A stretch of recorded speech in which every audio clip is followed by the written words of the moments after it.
Hello, and welcome back to Occult Perspectives. I have decided to go ahead and wrap up the lesser banishing ritual of the pentagram and the lesser invoking ritual of the pentagram lesson. This is the third and final video. I'll probably refer back to studies of the lesser banishing ritual of the pentagram in later videos, but this is going to be the final video on instruction on how to perform the operation. So we ended the last video with the kabbalistic cross, which if you haven't watched part 1 and 2, I recommend you go and watch those first. After the kabbalistic cross is formed, you may wish to kind of bask in this energy for a minute, because you're linking to your higher self. You're essentially linking with the divine. You're bringing heaven on earth. Oh, and I had made a note here too. In the last video, I had mentioned that Eliphas Levi was like a magician for the authorities, like the royal court or something at the time. It wasn't Eliphas Levi I was thinking of, it was John Dee. And John Dee is responsible for Enochian magic, which we'll probably cover in a later course, because that's kind of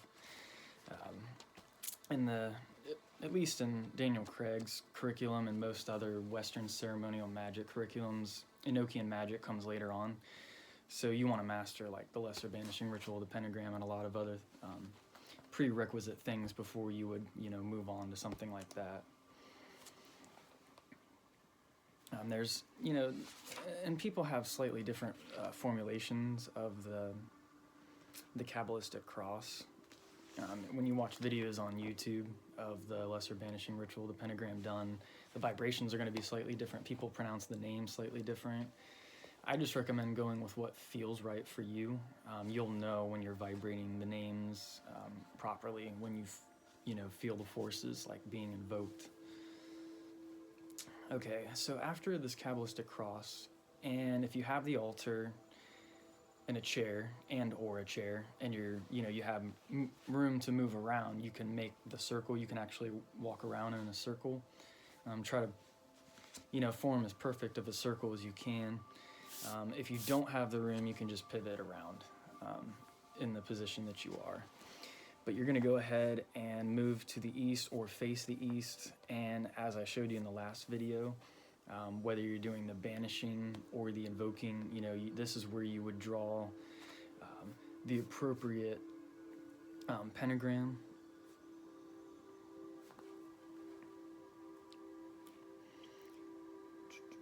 Draw the pentagram. Be sure to visualize the figure as a flaming gas jet blue pentagram as you draw. Then you inhale through the nose.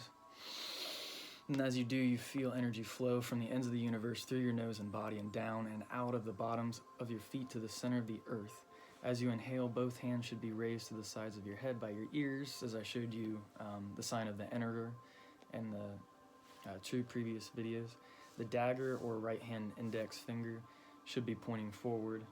Your left hand, which should have remained at your side until now, is drawn into a similar position by the left ear, the index finger pointing forward, and the rest of the fingers closed into a fist. So you got 2 for the right hand, the index finger and the middle finger, and then your left hand, you would just use your index finger. And then this is where you step forward with the left foot, at the same time thrusting your hands forward so that they point to the exact middle of the glowing blue pentagram in front of you. As you do this, exhale and feel the energy come back up your body, out your arms and hands through the center of the pentagram into the ends of the universe. Visualize the energy as brilliant fire engine red. You should use the entire exhalation to vibrate. The first God name for the East is Yod-He, Vau-He. And we're going to talk about what that name means in this video, because it's important that you understand archetypally what these primordial God names mean. God, in essence, doesn't really have a name. The name that can be named, as it says in the Tao, is not the true Tao. And so it is with Source. Like, Source is really kind of, it's beyond our comprehensions, but it's not, because we are connected. But as we're going through life and we're learning step by step, we're coming closer and closer to that Source. That's why groups like the Golden Dawn, have the degrees, because you work degree by degree to climb that ladder, so to speak. Once you have, exhaled the entire name, and if you're doing the banishing ritual, whatever, disturbing thoughts, you can project them out of the pentagram. It's going outside the pentagram and it's being pushed away to the ends of the universe and away. And you can think about also when you're doing this, like the elements. The east would be the air, so maybe there's some qualities about the element of air that you're not happy with, and you can focus on pushing those out in that quarter, the east end. And so you vibrate that name, you bring your hands back to your ears, and you bring your left foot back to its original position. You put your left hand down by your side and point to the center of the pentagram. So once you come back, your left hand goes down by your side, but your right hand stays up. And then you re-enter, your finger into the middle of the pentagram with your right finger, a dagger. And now you follow the arrow. You go around in the circle, and you go clockwise. Trace a line in the air at the height of the center of the pentagrams as you move in a clockwise direction around the edge of your circle space. You should go 90 degrees so that you end up in the south. And so basically you just go around and you do the same thing. You form the pentagram again. You pull, you inhale, pull back, vibrate. And then this time in the south, it's Adonai, fire element. In the west, you vibrate the name A-Hey-Yay. And he's got little black letters. So on Adonai, it's going to be the last syllable that's kind of pronounced. So it's Adonai, and then A-Hey-Yay. The Yay is, it's bold at the end, so you want to kind of put emphasis on that last syllable. And then the north would be the last quarter that you go to, and you once again form your pentagram, do the vibration, and it's ah-gla with the emphasis at the beginning, the first syllable. So ah-gla. Complete the circle by connecting a white line from the north to the east where you began. So once you're at the north, go back to the east, and that's where you started, and it's a circle now. Then moving in the same clockwise direction, return to the position at the east of your altar and face east. So you would be coming back. You would be in the east now, on the other side of your altar. And it says here, the note, as we said before, if you do not have a room to walk in a circle, simply pivot where you stand. Let me compare my notes here real quick. The book, pretty much if we go along with the book, it covers almost everything. The quarters are now sealed with the sacred names of God. You have a white sphere around all these flaming blue pentagrams. With the blue pentagram at each quarter and the white hexagram above and below you. It could be like a white, gold, and yellow too sometimes. The six-rayed star above and below you. The David star, or the seal of Solomon. A little side note I put here for Masons. You might find some correlations between these four quarters, being sealed or protected. That might have some symbolic significance for you. And there are a lot of synchronicities between the quarters and like the officers of a Masonic lodge. The junior wardens in the south, which is the element of fire, and that would equate with Archangel Michael. The fire, because the sun is the highest at high noon. The sun is at its zenith, so to speak, so that really equates with the fire element. That's a whole other topic we kind of discussed a little bit before in previous videos, but I'll save that for another time. And as I said before, the different names of God represent different archetypes of creation, or of source or creator. All right.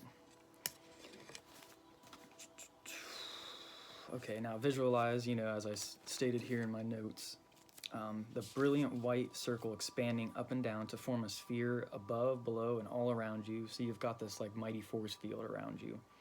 What you have done is create a sphere in brilliant white all around you with electric blue pentagrams at the quarters, which have been charged and sealed with names of God. And then Donald Craig goes on in here to discuss like the different names of God. You know, here he's got a diagram of there's a John Smith, and you know, different people call him different names. There's Smith, his son or daughter would call him Dad, Daddy, Dear, Son, Mr. Smith, Honey Poo, maybe by his wife, John, Smitty. So thus we have one man with 10 names. Further, the name represents the type of relationships people have with him. So these different names can not only represent different archetypes or aspects or features of God, but kind of correlate to our relationship with Source. So that first holy name, Yod-He-Vav-He, is really cool. It's known as the holy, ultimate, and unspeakable name of God. Its true pronunciation is unknown. In English, we could say that it's formed of the letters Y, H, V, and H. The Jews never pronounce the word. They use Adonai instead. And Adonai, he says in here, means my Lord, not Lord, not just Lord, as some writers say.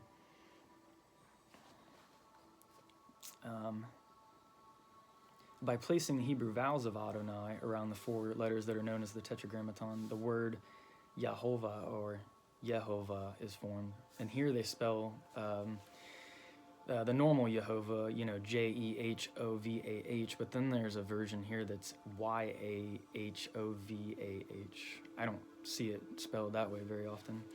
Therefore, to say God's true ultimate name is either of those or a variation shows a total misunderstanding of this holy name. And even Yahweh is a misnomer, an attempt to pronounce a word with no vowels. So YHVH is merely an abbreviation.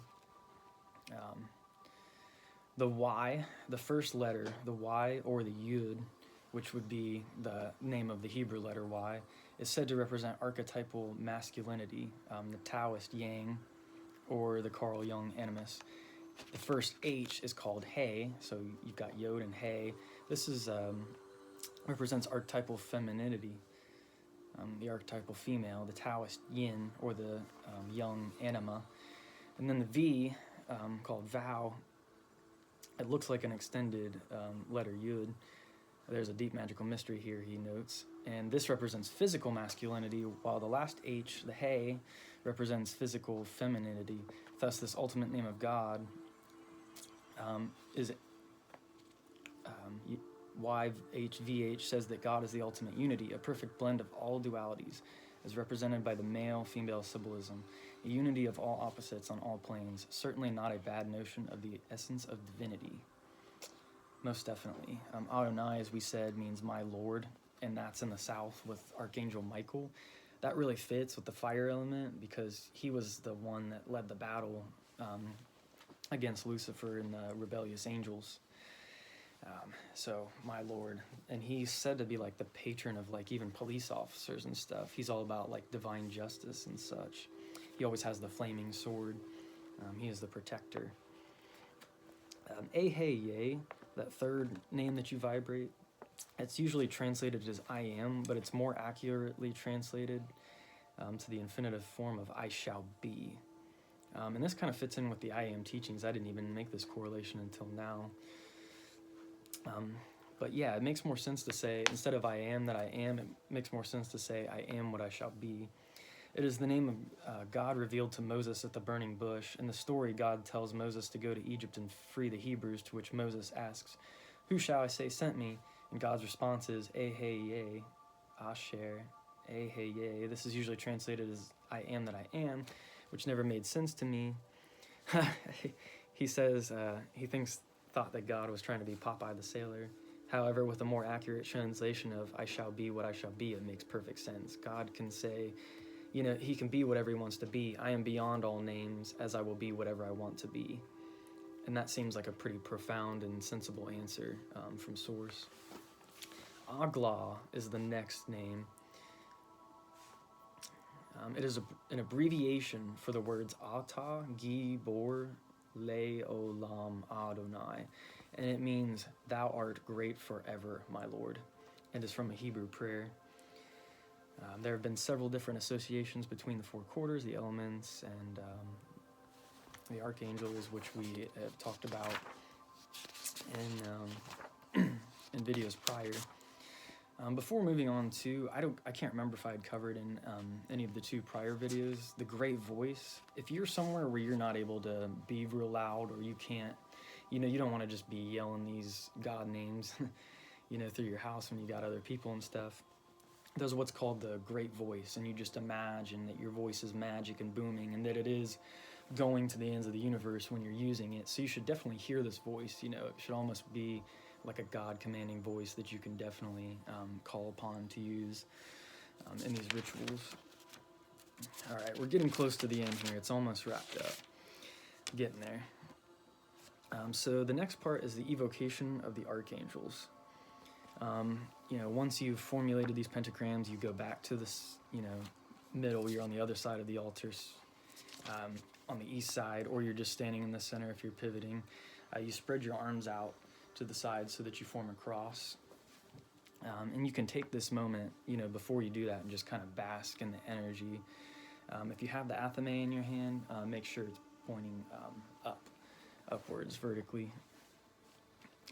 Take a second or two, he says here, once again, to feel the energies flowing through you, making a brilliant cross of light at the center of the universe. The cross also represents the four archetypal elements. And it's also like the corporate logo for Target. It's the dot in the center of a circle, which is the astrological sign for the sun. So you are also like a microcosmic representation of the sun too, so there's cool symbolism there as well. So the four angels are Raphael. Each one has a different, and this equates also kind of with the tarot, not always, because at least Gabriel, he bears the cup because he's the archangel of water. Michael has a sword. Now in the tarot, the fire element is the wand rather than the sword. And in ceremonial magic, a dagger is for the air element, and then there's the fire wand for the fire element. So the angels have slightly different tools here, and Raphael has the caduceus wand, which you see, on veterinarian buildings and any medical establishments. That's an ancient symbol that goes back to the Brotherhood of the Snake, or the Brotherhood of the Serpent, I want to say. And then Oriel has sheaves of wheat, and then sometimes I also, you can visualize him with a sickle as well, because there's a correlation between the earth element and I think Oriel has kind of a darker side to him. He's sheaves of wheat, and there's this symbolism with, you cut out the right parts of the wheat, you save the wheat from the chaff, or however it goes. I'm not sure exactly how that saying is. And when you're calling upon the archangels too, feel the elements, within you. Feel the water, feel the air blowing. Feel the fire, from Michael, and then the earth element too. We've all gotten dirty in the dirt, so most of us should understand that. You have the pentagram about you and the hexagram within. Okay, that's at the end after we. So I'm going to go over here about the evocation of the archangels, because you're calling them, rather than like pulling them into you, you're calling them forth. But they are also archetypal representations of yourself. So they're not just separate things, they're also a part of you. But step one, as we said before, stretch your arms out. You should be in the cross position now, with arms outstretched. Visualize a figure on a hill in front of you. The figure is dressed in yellow robes, which have some purplish highlights. The figure carries a caduceus wand, a symbol used by doctors, as we said before. Also, it was a wand carried by Mercury, the Greek Hermes, so that would also equate with Thoth as well. It also represents the life force, but Thoth usually carries also the. Let's see if I can move him real quick. And kind of equate to the Tau cross too. See, he's carrying a Tau cross there as well. So sometimes he's got that. Sometimes he's got the caduceus wand. I've seen Thoth with the caduceus wand as well. Some cool correlations there. The figure's robes wave in the wind, you know, as we said before, is feeling the elements. You should feel a breeze coming from behind the figure and say, before me, Raphael. You know, you can vibrate a lot louder than that. And the vibrations are slightly different with the kabbalistic cross versus the angels. The angels with the kabbalistic cross, you were pulling forces down into. This is more of an evocation, so you're kind of like calling them forth. That's a different type of vibration. I recommend checking out other YouTube videos for that. Without turning, so you stay there with your arms outstretched. You keep facing the east. Then you visualize a figure standing behind you, dressed in blue with some orange highlights. The figure holds a cup in the form of a chalice encrusted with gems and is surrounded by waterfalls. Try to feel the moisture in the air. Say, behind me. And there's different, I usually say Gabriel, is how I've always wanted to pronounce it. This says Gabriel. Gabriel? I don't know. So whatever you think, you know, whatever feels right to you. Step 4. To your right, visualize a figure dressed in scarlet with green highlights. The figure holds a flaming sword. You should feel heat coming from this direction. Say, on my right hand, Mikael. And it says the CH has a guttural sound as in the German Ach or the Scottish Loch. So I think it's Mikael. That's how I've always done it anyway. To your left, visualize a figure dressed in greens and browns on a fertile landscape. The figure holds some sheaves of wheat. Say, and on my left hand, Oriel. And then at this point, you're still, you've visualized all the archangels, you know, Raphael before you, Gabriel behind you, Michael at your right, Oriel at your left. And then you can move out your left foot once you visualize this real well. And you visualize that you are the blue pentagram. It outlines your body and say, for about me flames the pentagram. And then visualize a golden hexagram, a 6-pointed star within you, right where your heart is. But remember, there's also one above and below you too. But now there's another one with radiating within you. And say, and within me shines the 6-rayed star. And then you can visualize this for a moment. And then after this, you repeat the kabbalistic cross once again. And that's pretty much the end of it. If you have the altar in the chair, you would go back and sit in the chair in the west. Otherwise, you just keep facing east, and then you can relax after you do the kabbalistic cross, because that ritual is over. That's the end of the lesser banishing ritual of the pentagram, or the invoking ritual of the pentagram. And I think I had mentioned it in the last video too. We were talking about with the banishing ritual, projecting things out of the pentagram. When you're doing the invoking, it's like more you're taking on the energy. You're calling the energy into you, so you're not pushing energy away, but you are sealing the 4 quarters still again with the God names and the God energy. And that's kind of how I've come to understand it. So that was just an additional note I wanted to make. After this, the lesser banishing ritual of the pentagram, if you're following the curriculum and doing other research and watching other videos and doing stuff, this is where you would do the tarot contemplation next, because you did the relaxation ritual, then you did the lesser banishing, then you do the tarot contemplation, and then if you need to do a divination, you do a divination. So yeah, I pretty much covered everything. We had discussed vibratory formula a little bit. It's just important to remember that, you know, that's one of the Hermetic principles. Everything in the universe is vibration. So it's important to remember to, you know, pronounce these names as correctly as we can. Yeah, here we go. There's a physical phenomenon known as harmonic resonance. This simply means that if one object vibrates powerfully enough, and another object nearby will start to vibrate or resonate with the first if the second object has a natural vibratory rate in harmony with the first. So this kind of shows you that like vibration attracts like vibration. As an example, if a violin note is played near a piano, the piano strings that have certain harmonic relationships to the violin note will sound without being touched, and they will start to resonate. You see this with like keyboards and stuff too, and like a glass cup like breaking, you know, when somebody hits a high enough note. Thus, if you can control the vibration rate of one object, such as yourself, you will be able to cause certain reactions in other objects, such as those that exist on other planes of existence. Therefore, an understanding of how to vibrate words is essential for a magician.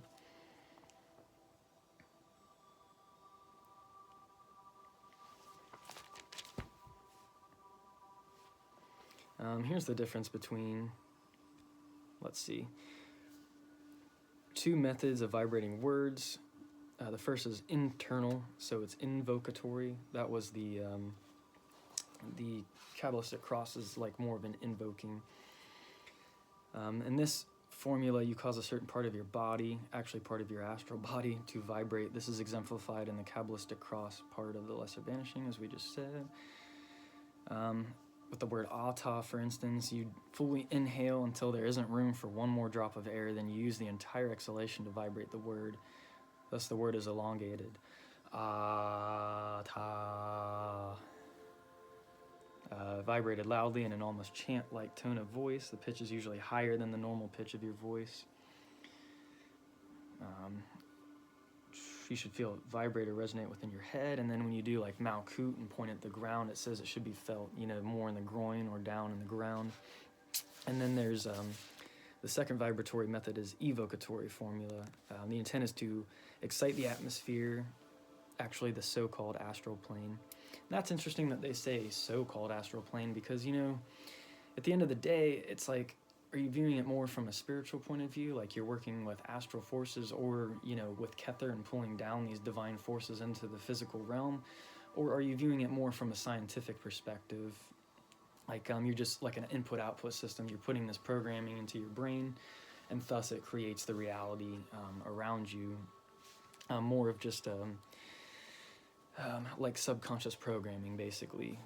Viewing it more from just like a Freudian point of view rather than a spiritual or mystical point of view.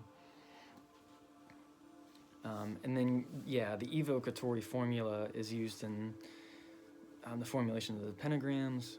The method is quite similar to the invocatory formula, but you inhale fully, and as you exhale, you loudly vibrate the appropriate words.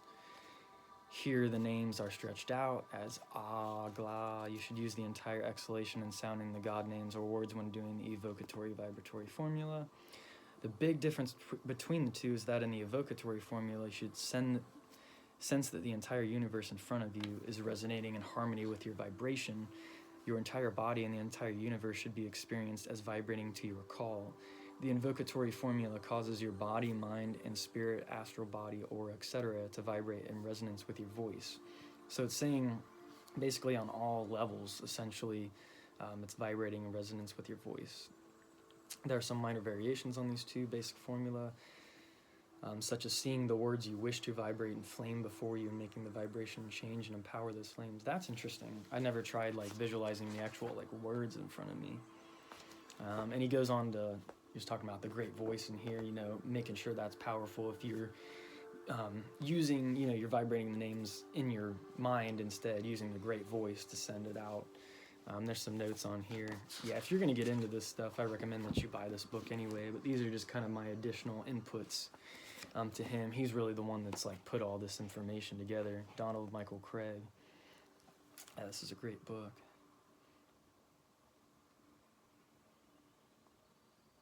Once again, remember to record your experiences in your diary, which I have been kind of bad about doing my dream diaries and stuff lately. I just haven't been able to recall my dreams too much. He goes on to talk a little bit about psychic attack in here. I'm not even going to go over that. If that's something that you want me to cover later on, you know, just post a comment or whatever. I may go over the four, and the reason I say that is because sometimes it is you know, you can be under psychic attack, but most of the time, he says like 90% of the time it's not. It's just something in your own mind. It's something you can try.